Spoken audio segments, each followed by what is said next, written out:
this time we wanted to discuss some things other than just training of what you saw in the last three videos. But today we're going to discuss bits and bitting, which is a very important topic if you're going to be someone who's riding horses a lot. And probably the biggest question I get in terms of what bit should I be using, people a lot of times try to move up, so to speak, in their way they're bitting their horses based on the responses they're getting from their horses. And really, you know, a lot can be done with a snaffle bit, a very basic bit. But today we're going to discuss the two types of bits: snaffle bits and curb bits, and some of the legal and illegal equipment that we're going to see at the state show. The real reason I'm doing this is so that those of you going to horse shows, a lot of times I see kids in the back of the 4-H shows and some other breed shows, and people just don't know exactly what the rule book is describing in terms of legality of bits.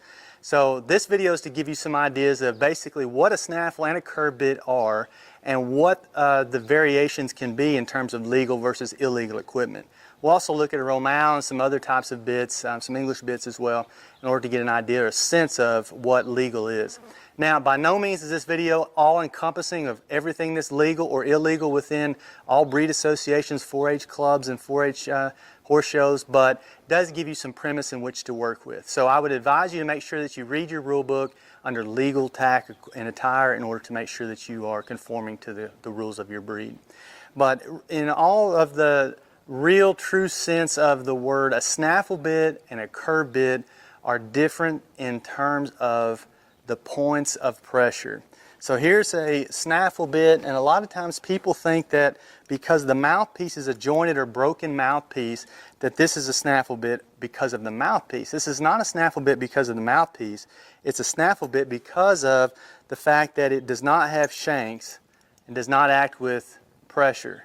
Okay? So here you can see the reins attached directly to the rings of the bit so that we're getting direct pressure when this bit is engaged by the rider pulling on the rein.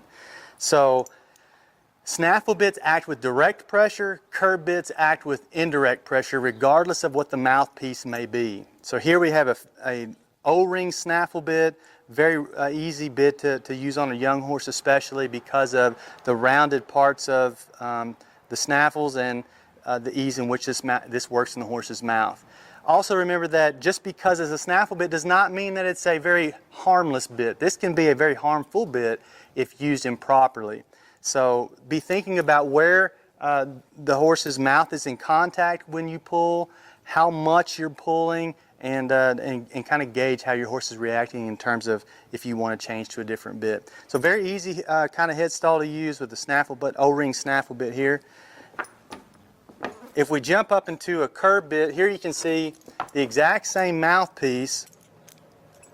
It's a smooth, round mouthpiece, jointed in the middle, just like our snaffle bit over there, but this is a curb bit. Because of the fact that it has shanks, it acts with indirect pressure. When this rider engages the curb, it has to gain leverage in order to access the mouth of the horse. Okay?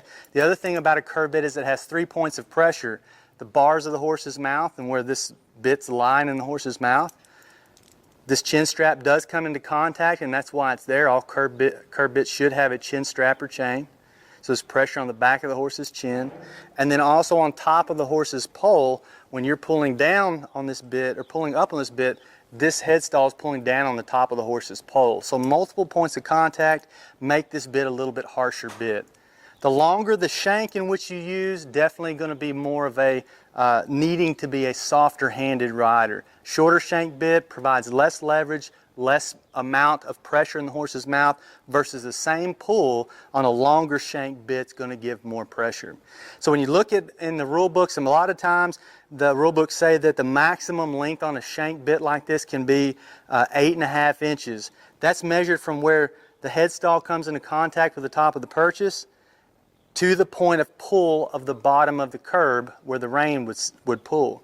This does not mean that in a curb you see some shanks that are laid back and some, you know, have different configurations in terms of the way they're shaped. It's the direct line between where the purchase is contacted by the headstall and where the point of pull is on the bottom of the curb. That length tells you how long that bit should be, whether it's 8.5, 6 inches, 5-inch curb, whatever it may be. Now the other thing that you'll see on snaffles and curb bits is it'll give you a diameter I think it's 5/16, at least 5/16 of an inch, up to 3/4 of an inch on a curb bit, measured 1 inch from the cheek. So it's talking about this part right here. The thickness of that bit being between 5/16 and 3/4 of an inch is going to allow it to be a legal bit. If it's less than that or more than that on a curb bit, it's an illegal bit. On a snaffle, I believe it says at least or minimum of 5/16 of an inch, so you can see some mouthpieces on a snaffle bit that are a little bit thicker, and they are legal bits. The other thing about all bits, they have to be smooth, round, or oval. Twisted shanks, or twisted wire, slow twist, or a fast twist, hard, thin twist is not a legal bit in the Western side. So be thinking about whether or not your bits are legal before you get to the show pin. This bit here, another thing that's important to understand, this is a correction bit. It's got a port to it. The maximum height on a port is 3.5 inches. So you measure from the top of the port to the bottom where that joints to the mouthpiece, and that's going to give you the height of your port. Again, you can look at the shank lengths are a little bit different on this bit, and this has a romao setup. I see a lot of people that ride in a romao wrongly. A romao should have, when you ride in a romao, your riding hand should be closed around where the romao meets, your thumb on top, with your off riding hand holding the quirt. Okay, I see a lot of riders that come in the pen and they're holding this, here with their hand open like this, and they sneak a finger in there. Anytime you stick a finger in a romao, that's an illegal move, and you can be disqualified if the judge catches that. So keep your hand closed around the romao. On a set of split reins, saw a couple riders in the past that want to ride with their hands between the reins on a set of split reins. Of course, with a snaffle bit, you can ride two-handed, but let's pretend this isn't just a curb bit, but it's just a bit, and I've got or not a snaffle, but it is a curb bit. I have to ride with one hand. I could be either right or left-handed, but I can't ride with two. And so we have to make sure that we have 0 fingers between the reins or just our index finger. That's a legal move.